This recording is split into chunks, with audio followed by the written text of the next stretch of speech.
Alzheimer's disease is a devastating condition that affects millions of individuals worldwide. Unfortunately, there's still a significant amount of stigma surrounding Alzheimer's, leading to misunderstandings and fear. But here to tell us more about how we can break down barriers to understanding this complex disease is public health physician Lucia Abascal. Lucia, thank you so much for joining me here on Live in the Bay. Yeah, thank you for the invitation. I'm happy to be here and talk about this important topic. Yes, it is very important. And, you know, when it comes to knowing the signs and symptoms and risk factors of Alzheimer's, tell me what people can be looking for. Yeah, well, there's some that are what people typically think and associate with Alzheimer's, right? So mainly memory loss in older people, starting at age 65 and above, even though it can present in younger people as well. But it's not only memory loss, and it's not only what we understand as memory loss as forgetting things. It can also come up as not remembering how to brush your teeth or getting lost or losing things. So there's many ways in which like memory loss can reflect. Aside from that, there's other things. For example, people tend to isolate themselves, could present personality change, mood changes, and other things that make them look more isolated. Additionally, they can present confusion, not remembering where they are. So just things that we like to say that there's a shift in like cognitive function of people. And one important thing to mention here is that it's persistent and usually gets worse with time. So it's not just like, oh, during 1 week, I kind of forgot everything and then it got better. No, like what we're seeing is it's a progressive disease, and that's important also. Lucia, tell me a little bit about the Take on Alzheimer's campaign and what you guys aim to bring to the community with that.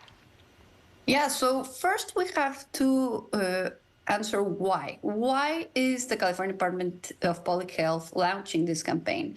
And the reason is that Alzheimer's disease is the second leading cause of death in California.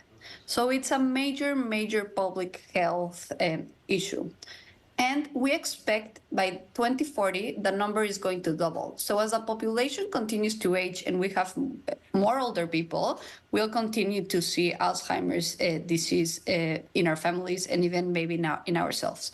So we believe that right now it's the right time, first of all, to raise awareness of the disease and to give people tools to be able to identify, diagnose, and then that will open the door to medical treatment, but also some legal resources, because Alzheimer's disease is a disease that affects the individual, the family, and communities.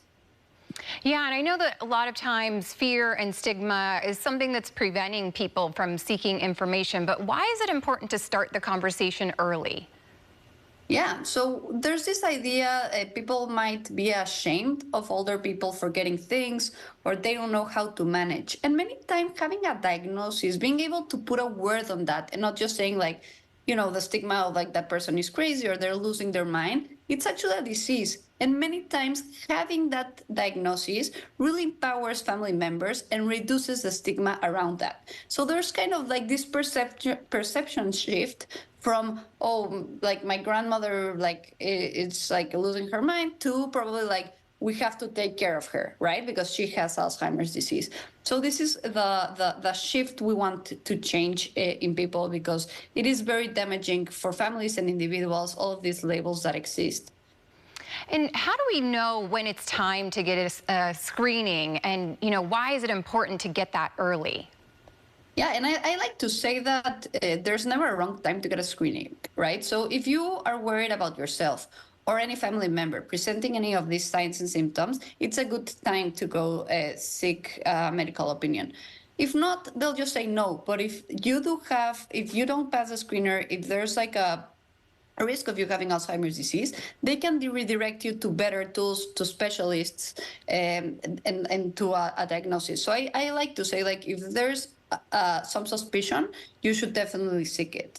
And it's important because the earlier we make that diagnosis, the more opportunity we have for treatments, and also to start planning, both legally and in your family, what will happen as the disease progresses. Lucia, all of that information is so helpful. I know that there are people probably thinking right now, are there any preventative steps that we can take? Yeah, and that's a great question, and they are. There can be prevention steps we can take before we get the diagnosis to prevent Alzheimer's from appearing or appearing earlier. And then once we have the diagnosis, there's also steps we can take to keep healthier and stop the disease from progressing really quickly. So many of these are the ones you already know. So staying healthy, staying active, physical activity is greatly correlated with brain health. So physical health, brain health, keeping your mind active, puzzles, reading, learning, all of those things really encourage brain health. Not smoking, not drinking, taking care of diseases that could affect the blood flow to our brain, for example, hypertension, diabetes, being overweight, or having obesity. So really a general health will improve our brain health. Lucia, all of that is so helpful. Thank you so much. And where can people go to get more information?